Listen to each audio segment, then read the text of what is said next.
저는 오늘 고린도전서 10장 말씀을 중심으로 조심하라는 제목으로 함께 은혜를 나누고자 합니다. 여러분 한 주간 평안하셨습니까? 네, 저는 여러분 기도해 주시고 연례해 주신 덕분에 휴가 잘 다녀왔습니다. 코로나가 꺾일 줄 모르고 기승을 부릴 때에 조심해서 다녀오느라고 애를 썼습니다. 친한 목사님 부부와 함께 여행을 다니면서 차를 타면은 마스크를 벗고 또 차를 타고 차에서 벗어나서 식당에 가거나 저희들이 가거나 사람들한테 가거나 할 때는 마스크를 쓰고 이렇게 하고 여러 곳에 자연을 보고 맛있는 것도 먹고 또 많은 이야기도 하고 실컷 웃기도 하고 그렇게 해서 왔습니다. 사실 올해는 코로나로 말미암아 교회 사역은 많은 사역들이 줄어서 기본적인 사역만 있어서 저희들이 힘이 많이 안 들지만 저희들은 노예적으로는 제가 노예에서 서기를 맡아서 참 많이 바쁘고 또 한편으로 부모님이 점점 연세가 들면서 저희 어머니가 한 달 정도 벌써 센터에 못 가시면서 저희들 일들이 많이 가중되었습니다. 어떤 면에서 저희들에게는 가장 쉼이 필요한 때에 동생들이 부모님을 한 주간 돌봐주고 해서 너무나 좋은 그런 시간을 가지고 왔습니다. 휴가는 이 광야와도 같은 이 세상 가운데서 광야에서 만나는 오아시스와 같은 곳입니다. 여러분, 오아시스는 얼마나 우리에게 달콤하고 휴식이 됩니까? 이스라엘 백성들이 출애굽하는 과정에서 참 많은 고생을 했죠. 10가지 재앙이 내리고 그런 그들의 모든 과정을 지켜보는 그들도 굉장히 힘들었을 것입니다. 또 홍해를 건너는 그 시간도 정말 죽음과 사망이 왔다 갔다 하는 그 순간 그런 고통의 시간을 거쳐서 그 홍해를 건넌 그 이후에 광야길을 걸어갈 때 하나님께서 그들에게 허락하신 곳이 엘림이라고 하는 곳이었습니다. 거기 도착해 보니 거기는 물샘 12개가 흐르고 있고 종려나무 70주가 있어서 시원한 그늘이 형성되어 있는 곳이었습니다. 거기에서 출애굽의 그 바쁜 여정, 홍해를 건너는 그 모든 여정들을 다 내려놓고 마음껏 물을 마시면서 음식을 먹으면서 그늘에 앉아서 찬양하고 쉬고 회복하는 시간을 가졌던 것을 알 수 있습니다. 그러나 여러분 엘림에만 머물 수는 없는 것입니다. 여러분 그들의 목적지는 엘림이 아니라 가나안 땅입니다. 그곳까지 가기 위해서는 험한 광야의 여정을 더 많이 지나가야 합니다. 여러분 출애굽했다고 해서 모든 사람이 다 가나안 땅에 들어가는 것은 아닙니다. 홍해를 건넜다고 해서 모두 가나안 땅에 들어간 것은 더더욱 아닙니다. 만나를 먹고 반석에서 나는 물을 마셨어도 가나안 땅에 들어가지 못한 사람들이 의외로 많았습니다. 많은 사람들이 광야에서 이러저러한 이유로 그들은 실패했습니다. 여러분 오늘날도 마찬가지입니다. 많은 사람들이 예수님 믿고 천국 가기를 원합니다. 세례를 받고 성찬에 참여합니다. 교회 봉사도 열심히 하며 직분도 받습니다. 그러나 어느 순간에 보면은 그들이 믿음의 길에서 떠나 이탈한 사람들이 의외로 많은 것을 알 수 있습니다. 고린도전서 9장 24절에서 27절까지 오늘 본문 앞에 있는 그 마지막 말씀을 보면은 신앙생활을 운동 경기에 비유합니다. 여기서 말하는 운동 경기는 마라톤을 말하는 것입니다. 여러분 신앙생활이란 마라톤과 같은 것입니다. 여러분 마라톤 뛰어보셨습니까? 저는 마라톤 한 번도 뛰어보지 못했지만 마라톤을 뛰는 분들을 보면은 여러분 그 3시간 여의 시간들 2시간 여의 시간들이 아무리 선수할지라도 얼마나 힘들고 어려운 시간입니까? 많은 사람이 출발대에 서지만 마지막 지점을 통과하는 사람들은 결코 많지 않습니다. 여러분 마라톤에서 제일 중요한 것이 무엇일까요? 물론 먼저 빨리 뛰어서 좋은 성적을 내는 것도 중요하지만 제일 중요한 것은 끝까지 완주하는 것입니다. 사랑하는 삼척동북의 성도 여러분, 이 자리에 있는 모든 성도들이 우리에게 주어진 이 믿음의 경주에서 끝까지 완주해서 천국에서 모두 뵙기를 주님의 이름으로 축원드립니다. 바울은 오늘 말씀을 통하여서 이 믿음의 길을 달려가는 자들이 가는 도중에 실패했던, 그들이 주저앉았던 몇몇 가지를 사실들을 열거하고 있습니다.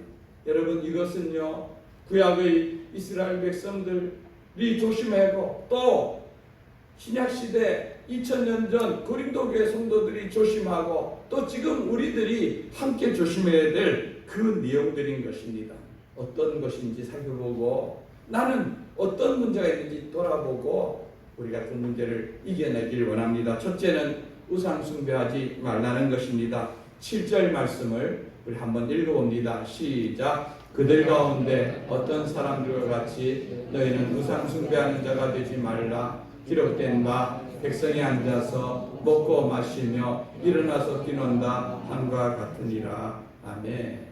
여기서 너희는 우상 숭배하는 자가 되지 말라, 이 말의 문자적인 의미는요 우상 숭배자가 되기를 멈추라는 뜻으로 말하고 있는 것입니다. 이 말은 고린도 교회 성도들 중에서 일부가 아직도 교회 안에 들어와 있지만 우상 숭배의 일에 참여하고 있다는 것을 암시하고 있는 것입니다. 고린도 교회 성도들은 이스라엘 백성들이 금송아지 우상을 숭배한 것 같이 그들이 우상의 신전, 여러분 우상에 대한 여러 가지 얘기를 제가 몇 차례에 걸쳐서 말씀드렸지만 고린도에는 10개가 넘는 우상의 신전들이 있었습니다. 거기에서 모이는 연회에 참여함으로 말미암아 우상 숭배의 행동을 범했습니다. 바울은 앞서 8장에서 우상의 제물에 대한 문제를 이미 다루었고 여기서는 우상 숭배, 이스라엘 백성들이 우상 숭배, 그리고 고린도 교회 성도들이 우상 숭배를 비교하고 있는 것입니다. 출애굽기 32장 6절 말씀을 한번 읽어보겠습니다. 시작. 이튿날에 그들이 일찍 일어나 번제를 드리며 화목제를 드리고 백성이 앉아서 먹고 마시며 일어나서 뛰놀더라. 아멘. 오늘 7절에 있는 말씀은 출애굽기 32장의 말씀을 그대로 인용하여서 고린도 교회 성도들에게 적용한 것입니다. 이스라엘 백성들이 금송아지를 만들어 놓고 이것이 우리를 가나안 땅으로 이끌어갈 신이라고 그 앞에서 경배하며 먹고 마신 것과 똑같이 고린도 교회 성도들도 신전 제사에 참여하면서 함께 먹고 마시는 것을 똑같이 본 것입니다. 여러분, 제사는요 전통 의례가 아니라 귀신을 섬기는 우상 숭배인 것입니다. 여러분, 우리 성도들 가운데서도 아직 이 가운데서 완전히 자유롭지 못한 분들이 꽤 되는 걸로 알고 있습니다. 여러분, 돌아보면 목사님 저도요 이 문제에서 그렇게 자유롭지 못했습니다. 저희 가정이야 할아버지, 할머니, 아버지부터 예수를 믿으니까 어릴 때 저는 제사 문화는 전혀 상관없이 자랐습니다. 그러나 결혼을 하고 나서 우리 아내는 예수를 믿었지만 장인도 장모님도 어느 누구도 예수를 믿지 않는 그런 가정과 결혼을 하면서 저는 이 결혼이라는 것이 개인과 개인의 만남이 아니라 가문과 가문의 만남이구나 하는 것을 정말 뼈저리게 느꼈습니다. 그렇다고 장인어른이 저에게 그 제사에 참여하기를 요구하지는 않았지만 그 제사를 명절 예배로 바꾸고 추도 예배로 바꾸고 그리고 그렇게 하는 그 과정들이 결코 돌아보면은 그렇게 쉬운 일은 아니었습니다. 제가 이제 직장 생활하다가 신학교에 가니까 장모님이 먼저 교회에 출석하시더라고요. 그리고 집사님이 되셨습니다. 그래도 여전히 저희 장인어른은 요지부동이었습니다. 그러다가 저희 장모님이 쿠데타를 일으켜서 더 이상 나는 음식을 못한다 이렇게 해서 그러면 어떻게 하느냐, 이제 우리 사이 와서 우리 명절에 예배드리자 이렇게 했습니다. 그래서 제가 그 이후로 명절마다 제가 장남임에도 불구하고 명절 아침은 꼭 처가에 가서 같이 보냈습니다. 여러분 그렇다고 해서 제가 거기 가서 예배 드린다고 해서 장인어른이 순순하게 함께 그 자리에 참여해 줄 아십니까? 처음에는 예배 드리면 슬그머니 나갑니다. 예? 슬그머니 왜 나갑니까? 예배 드리는 게 보기 싫다는 의미겠죠. 자기 혼자니까 말리진 못하겠고, 예? 말리지 못하겠고. 그 다음에는 아무것도 아닌 일로 명절 아침부터 예? 모든 사람들이 속을 다 뒤집어지고 신경질을 내고 나가는 것입니다.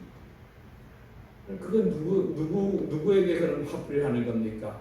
예배 드리는 목사와 사이와 그 모든 사람들에게 하는 것입니다.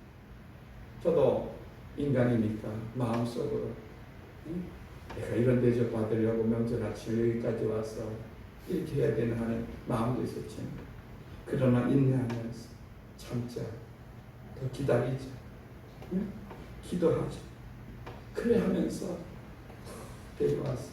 그렇게 하면서 한 발짝 뛰어나가던 그분이 예배에 저 멀지지 않고 그 다음에는 좀 더 가까이 앉아서 예배드리고 참여하고 그러다 결국 마지막에는 그 영혼이 구원의 전까지 누리지 않았습니까? 여러분 믿음으로 살아가는 것이 결코 쉽지 않죠.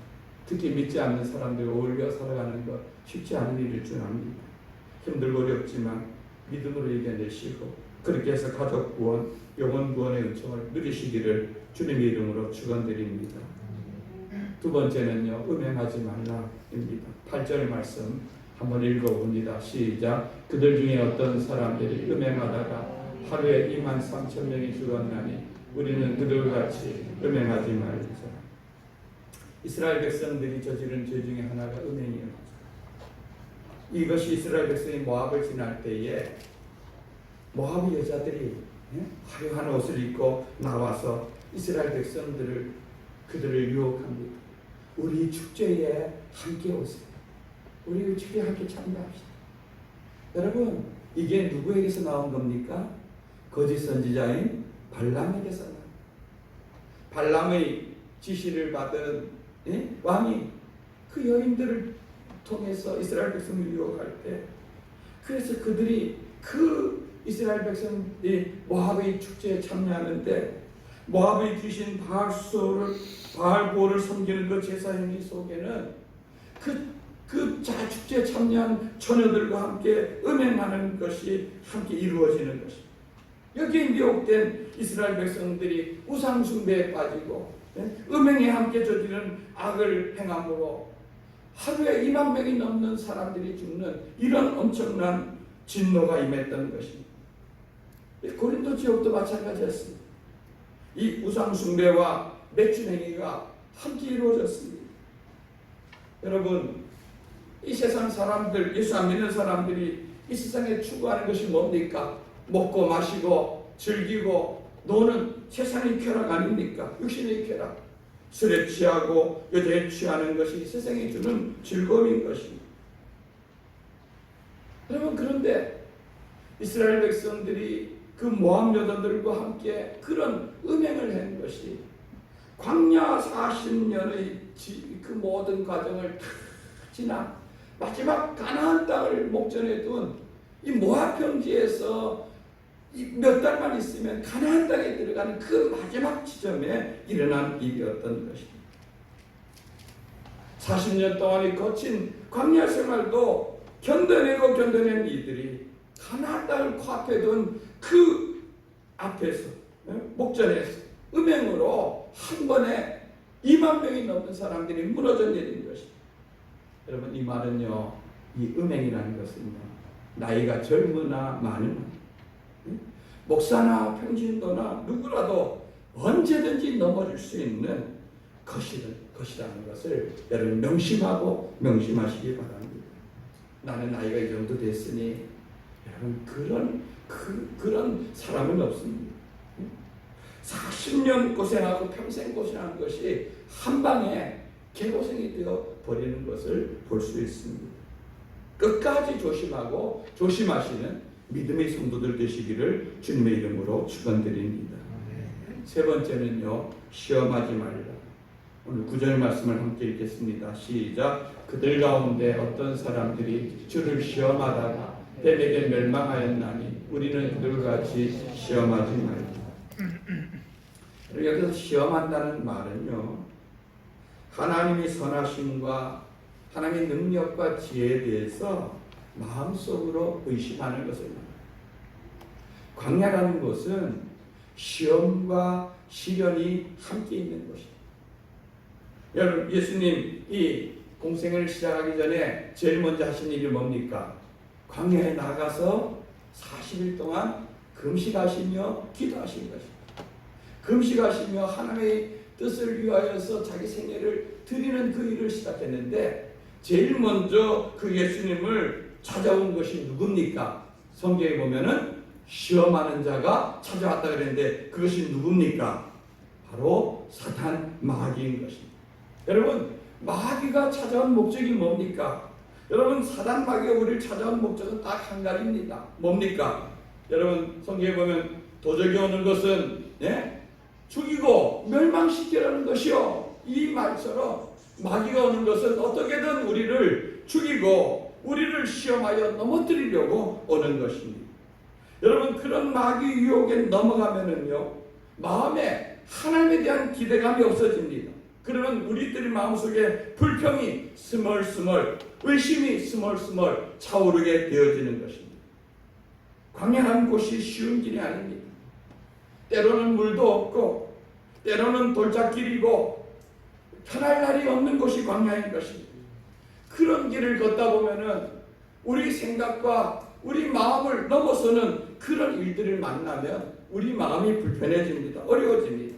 그때에 우리 마음속에 사단은 계속해서 그 문제를 가지고 우리를 하나님을 시험하고 하나님을 의심하고 하나님에 대해서 대항하도록 이런 마음을 우리에게 심어줍니다. 그때 우리가 마음을 지키고 입을 지켜내야 되는 것입니다. 그냥 마음 가는 대로 우리가 행동하고 우리 입이 허락하는 대로 마음대로 사용하면 사단이 덫에 걸리기 쉬운 것입니다. 민수기 21장 5절 말씀을 한번 읽어보겠습니다. 시작. 백성이 하나님과 모세를 향하여 원망하되 어찌하여 우리를 애굽에서 인도해내어 이 광야에서 죽게 하는가? 이곳에는 먹을 것도 없고 물도 없도다. 우리 마음이 이 하찮은 음식을 싫어하노라 하매. 여러분, 지금 이스라엘 백성들은 처음에 애굽에서 나올 때 그들이 하나님에 대해서 얼마나 감사했습니까?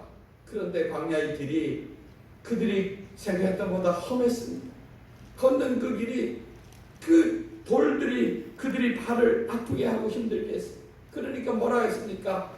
하나님 어찌하여 우리를 광야에서 죽도록 여기까지 인도해서 죽게 만드느냐? 그리고 여기는 먹을 것도 없다, 물도 없다. 그리고 우리가 먹는 이 만나, 40년 동안 날마다 공부해 주신 그 만나를 뭐라고 표현합니까? 이 하찮은 음식을 싫어합니다. 물론 같은 음식을 매일마다 먹으니까 때로는 물리기도 하고 질리기도 하겠죠. 그러나 공급해 주시고 이 광야 같은 생활에 먹여주시고 지켜주시고 구름 기둥과 불 기둥으로 보호해 주시는 하나님의 은혜를 온갖 갈데 없고 하나님에 대해서 몸백했다는 그런 불평과 원망만 가득 찬 것입니다. 네? 여러분, 어려운 일을 당하면은 저와 여러분의 마음속에도 그런 생각들이 스멀스멀 찾아옵니다. 하나님 과연 살아계실까? 하나님이 나를 사랑하신다는데 왜 나는 내 인생에 한 번도 편한 날이 없을까? 여러분, 이런 마음들이 우리에게 찾아올 때 하나님에 대해서 우리가 자꾸 마음에 시험거리가 들어가는 것입니다. 하나님 역사하신다면 이 코로나 같은 질병도 단번에 해결해 주실 것 같고, 그러면 특히 교회가 이런 문제에 안 걸리면은 모든 사람이, 세계 사람이 다 믿을 것 같은 그런 마음이 안 됩니까, 여러분? 그런데 계속해서 교회들 속에서는 이런 문제들이 발생하고 하나님 어디도 안 계신 것처럼 느껴지고 이런 문제들이 우리에게도 다가옵니다. 그런 의심들이 우리 마음에 자리 잡게 되면 하나님을 부정하게 합니다. 우리들이 믿음의 세계를 깨뜨려 버립니다. 성도 여러분, 어떤 경우에라도 이런 시험에 들지 않기를 주님의 이름으로 축원드립니다. 오직 하나님을 붙잡는 믿음의 성도들이 될 때만 우리는 이 시험을 이겨낼 수 있고 시련을 견뎌낼 수가 있는 것입니다. 마지막 네 번째는 원망하지 말라는 것입니다. 10절 말씀을 함께 읽겠습니다. 시작. 그들 가운데 어떤 사람들은 원망하다가 멸망시키는 자들에게 멸망하였나니 너희는 그들과 같이 원망하지 말라. 아멘.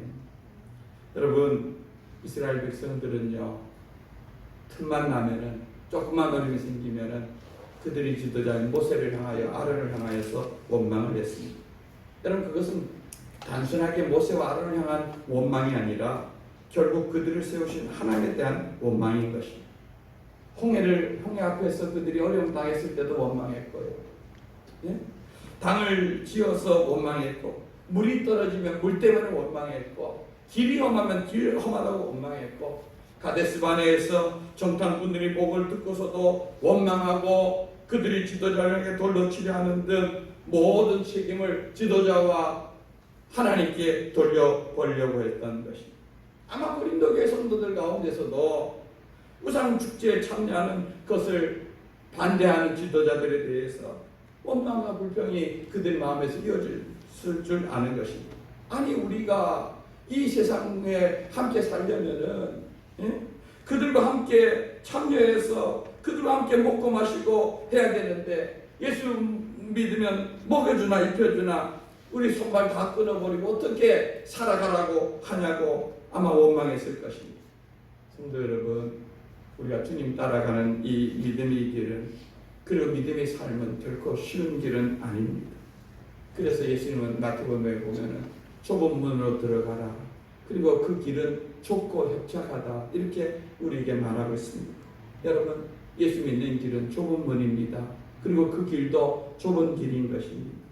그러나 분명한 것은 이 길의 마지막은 생명의 길이고 그 길은 아버지 집으로 이르는 길이라는 것을 우리가 기억하시기 바랍니다. 여러분, 주님 따라가는 길, 광야에서 걷는 것과 같은 길입니다. 이제 말씀을 정리합니다. 여러분, 이 이스라엘 백성들이 겪었던 광야에서의 길, 고린도 백성들이 겪었던 고린도서의 문제, 저와 여러분들이 속해 있는 이 땅에 지금 우리에게도 동일한 문제가 있는 것입니다. 여러분, 세상은 언제나 광야입니다. 그런데 이 광야에서 우리가 이길 수 있는 길이 무엇일까? 그러면 광야에서 다 쓰러지고 넘어지느냐? 오늘 마지막 13절 말씀이 우리에게 힘을 줍니다.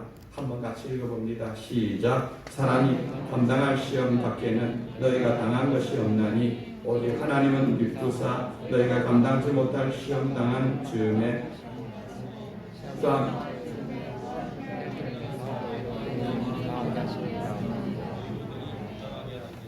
아멘. 예. 여러분, 하나님께서는 우리에게 감당치 못할 시험을 주시지 않는다, 이렇게 말씀하고 있습니다. 그 말은 우리가 믿음만 온전히 지키고 마음만 지키면은 언제든지 이 모든 시험들을 이겨낼 수 있다는 것입니다. 이스라엘 백성들이 광야를 걸어갈 때에 모든 사람들이 그 문제에 걸려서, 음행의 문제에 걸리고 또 불평의 문제에 걸리고 원망의 문제에 걸리고 시험의 문제에 걸리고 해서 다 넘어진 것이 아니라 그 가운데서 끝까지 살아남은 자기 믿음의 자리를 지키고 신앙의 자리를 지킨 사람이 있었다는 것을 보여주고 있습니다. 저는 때때로 운전을 하다 보면은요, 좁은 길에, 예를 들어 삼척시장 같은 좁은 길에 차를 몰고 들어갔는데 여기저기 차들이 많이 얽히고 설켜서 빠져나갈 방법이 없는 것처럼 보이는 때가 종종 여러분 있죠, 그죠? 여러분들도 그런 경험을 보셨을 겁니다. 차들이 막 얽혀서 도무지 길이 없는 것처럼 보여질 때, 그럴 때요, 조급하면 안 됩니다. 조급하면 화부터 내게 됩니다. 화내면 안 되는 것입니다. 그런데 돌아보면은 지금까지 우리가 그런 막다른 골목 같은 그런 인생길을 여러 번 경험했지만 한 번도 거기에서 빠져나오지 못하고 여전히 그 자리에 있는 사람은 아무도 없는 것입니다. 예?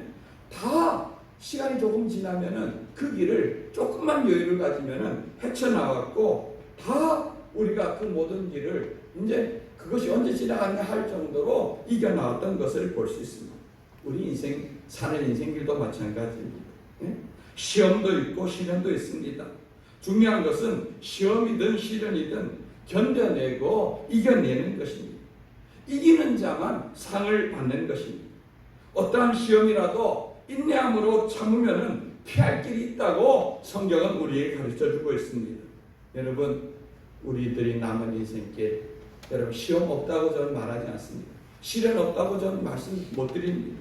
그러나 어떤 시험과 시련이 할지라도 믿음으로 감당하시고 이기시어서 주님 앞에 서는 날 상 받는, 칭찬 듣는 모든 성도 되시기를 주님의 이름으로 축원드립니다. 아멘. 우리